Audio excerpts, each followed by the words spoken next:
So hello, I'm Lara. Today we're gonna interview a managing of multi-billion dollar energy portfolio, owning, building and growing companies, thinking with C-suite experience, managing teams of over 60 members, developing strategy and handling of multi-million dollars budget. Business owner and consultant using his skills and experiences to grow revenue and profits during challenging economic times.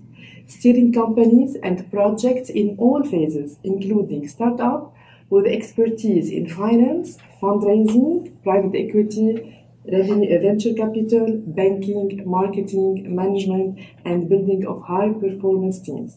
Adjunct professor of economics and author of an economic book that was awarded national bestseller list on April 2018. So a person who is not afraid to jump in and roll up his sleeves to achieve results. Jonathan Lamb, good morning. Thank you. I have my sleeves rolled up. Very good. So who is Jonathan Lamb? And why do you have this ultimate motivation of constantly evolving and learning? Yeah. So you did a good job kind of explaining, I guess, in a nutshell what I've done. I started out and I actually have 2 undergraduate degrees from Ball State. And from there, I've just kind of entered in lots of different industries. And as you said, I ended up in the power business, started out as an economist and ended up on a trading floor and in my 20s and kind of found myself in this position with, multi-billion dollars of assets that were moving around. And then from there, I just really had the entrepreneur bug, came from a family of farmers and small business owners here in central Indiana, and have ventured out into lots of different industries and had some success, had lots of failures along the way, and probably learned a lot more from the failures for sure. So we have to talk all about That's cool. Yeah. So you've established and managed many successful companies. When did you start of being an entrepreneur, or when did you get the virus of entrepreneurship? I said I grew up in an entrepreneur family. Most of my grandfathers were small business owners, so I've really always had it. I think we bought. So you have the support of your family. Yeah. You get the fund or funding, financing. No, unfortunately not. My family's been the same situation as myself. Up and down, and it's more of excitement a lot of times than financial reward. My wife did not come from an entrepreneurial family, so she had a very different background. We call it a white collar versus a blue collar background. She very much had that blue collar background where you work the job and you go and clock in and clock out, and so it was a little bit different mindset. Getting used to my craziness with running businesses. So it was a smooth start, if you want to say, with your family and like this. Yeah, the first company we bought was when I was living in North Carolina. It was a construction company. We ended up having about 25 employees, 25-ish employees, and then we got hit with the economic recession, and it really kind of killed the market, the industry, everything just stopped. Really 2008, 2009 when it really started to slow down. So it was really challenging. We hung on that company until 2012 and, learned a lot from basically scraping by on it and trying to keep it together and afloat.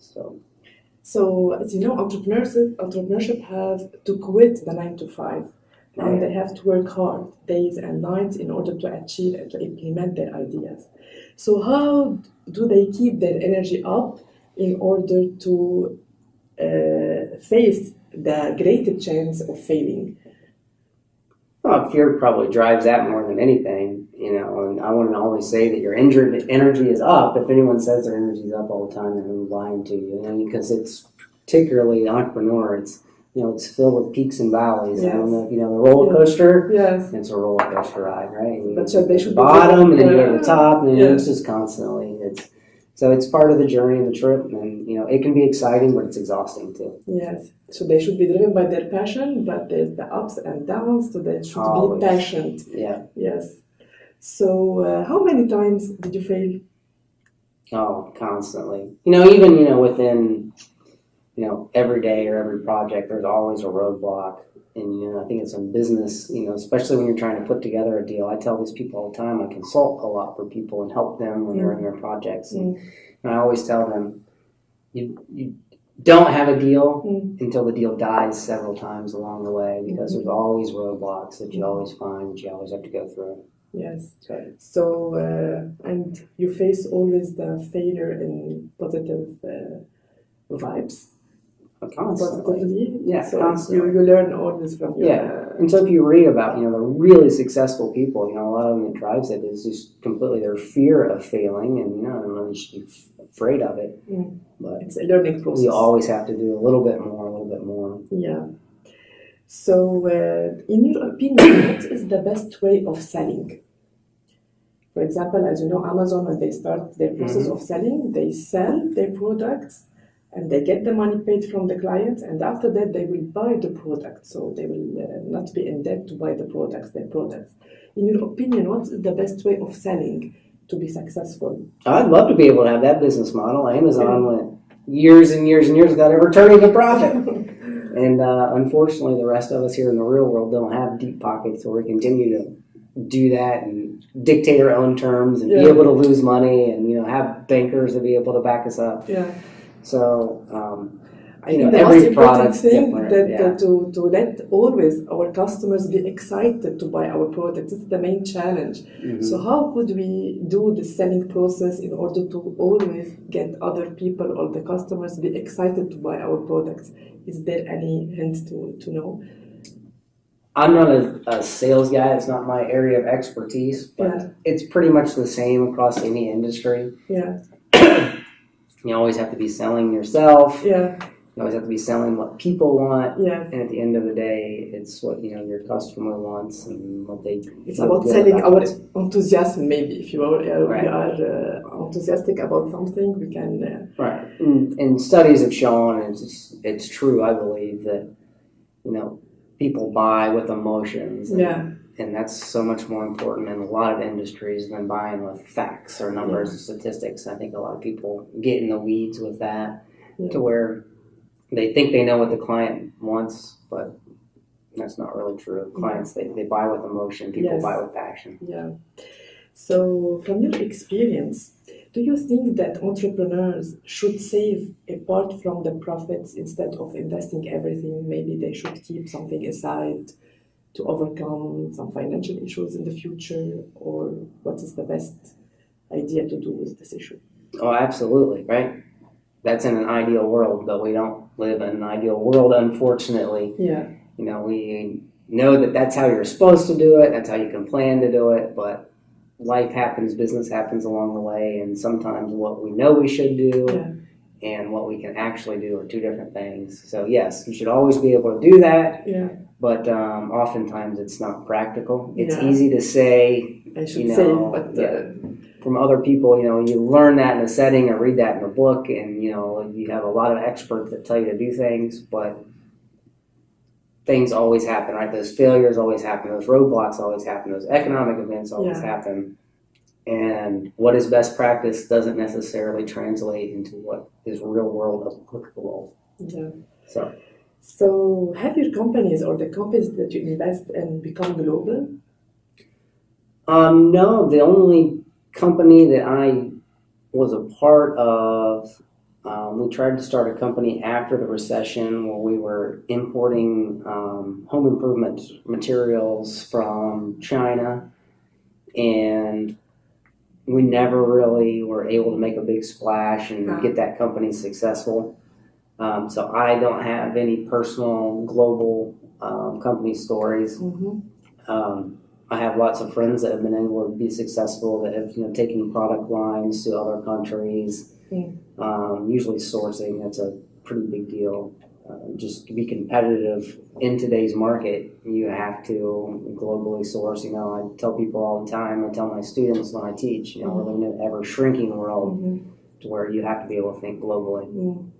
Okay. So what about the Me Too's or copycats business model? When we have a business model and we copy it, is it more worth it than innovating new ideas? It's safer maybe when we copy a business model than creating new ideas, because we know all the milestones. It's what you do here in the States, or you always create something new. Depends on your industry. I mean, you always have to be innovating among your industry, right? But there's only one person that's ever first, and everyone else, goes another direction. Two of the companies I owned were franchises, and so the whole concept of a franchise is it's a model, right? And so you just replicate it over and over again. So it's successful and it works, and so you do what continues to work. So you're replicating more business model that already exists. So, for example, in the Arab world, we do lots of copycats, and we have many successful stories about these business models. For example, we have Souq.com that they copied the model of Amazon, and Amazon bought them for $5.7 million. And we have another success story, which is Karim, that they copied the model of Uber, and Uber bought them for around $3.1 billion. Oh, that's not a bad day's work. We have many successful stories in our area about the copying business model and adapting them to our country, our culture. So, what about the social entrepreneurship in the States? How about this concept here? Is it easy to adapt? Are you working also always to align the profit with the social purposes? What about this idea?